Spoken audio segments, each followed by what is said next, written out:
I got something new for you today. This is the Streamlight Nightfighter X. I guess it's one of 3 or 4 Streamlight Nightfighters, being the newest and best, I suppose.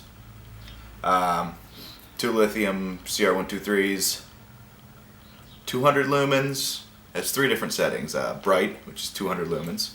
It has a low setting, which is 5 lumens, and it has a strobe setting, which is just obnoxious.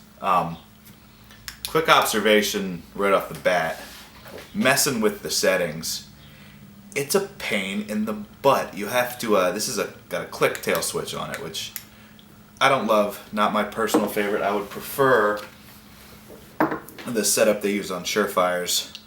You've got a momentary hold, just like a pressure switch, and a lockout cap like that, where that's on, that's off, and you can momentarily hit it like that.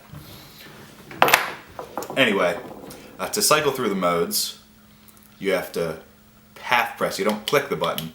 You momentarily press down. 1, 2. See, I can't even make it work. 1, 2. Oh, that was it. There's the strobe. And then, to get to low, you have to do it 3 times. So 1, 2, 3. Come on.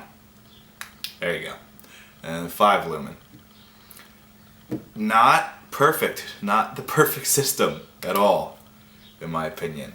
I would have been okay without 3 modes. But that 200 lumen, I mean, that's the first click. That's what you get every time. That I like. That I like very much.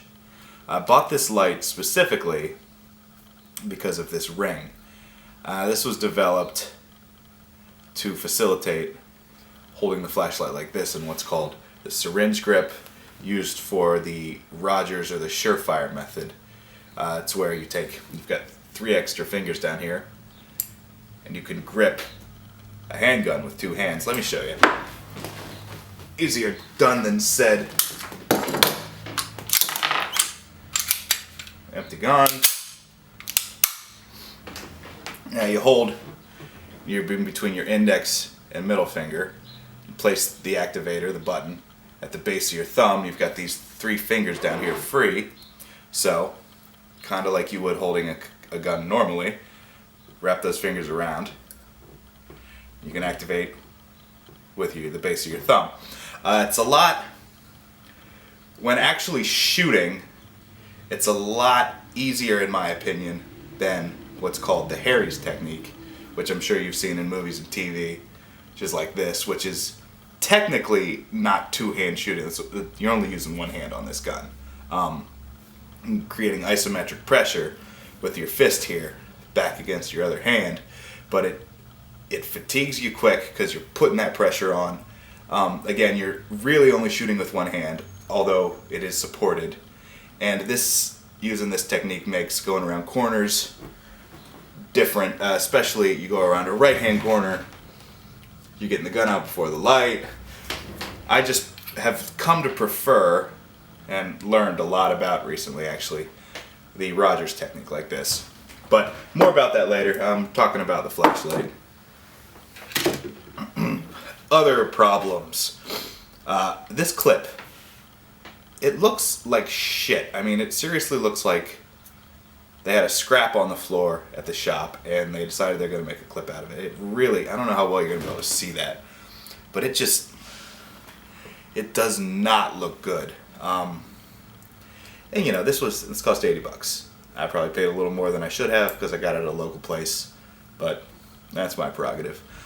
For a $75, $80 flashlight, I want it to look good. Am I asking too much? I don't think so. Yeah. And on top of that, I would like to take the clip off personally. I really don't have any use for it. I will put this in a bezel down holster on my hip, on my offside. So I don't need the clip. But regardless, there's a little set screw right there. It came with an Allen wrench. It also came with, let's see if I can find it. This other little clip in here with the Allen wrench. I have no idea where I'd put it or how it would attach, and I can't get this one out for the life of me. So doesn't really matter. This might end up getting a pair of vice grips attached to it, or a hacksaw at some point. I'm not pleased with that at all. It looks terrible. I can't get it off the freaking flashlight, even though it's supposed to be removable. So that, I mean, maybe it's a small caveat. Maybe that's just me. I don't know. It also makes using the syringe grip difficult, because if I'm using it like this, I'm pressing the clip against the gun. If I'm using it like this, I've got extra, matter between my fingers that I don't necessarily want there, because this grip is not the easiest thing to accomplish, especially you want to talk about under stress. You're actually going to be using it. It isn't the easiest thing in the world. Lots of practice helps, but I don't want anything limiting my ability to do it. So that clip is definitely in my way, and it's going to go sooner or later.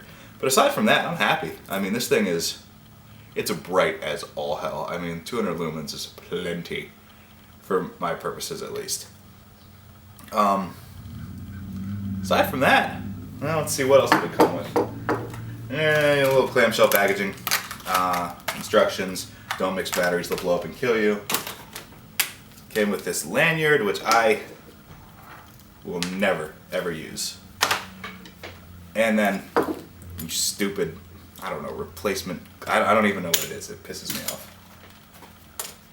Another observation, and the only good thing about this clip, at least they got the orientation right. If you're going to carry a flashlight this style, you want it easily accessible, and this would do it. You clip that on, wherever.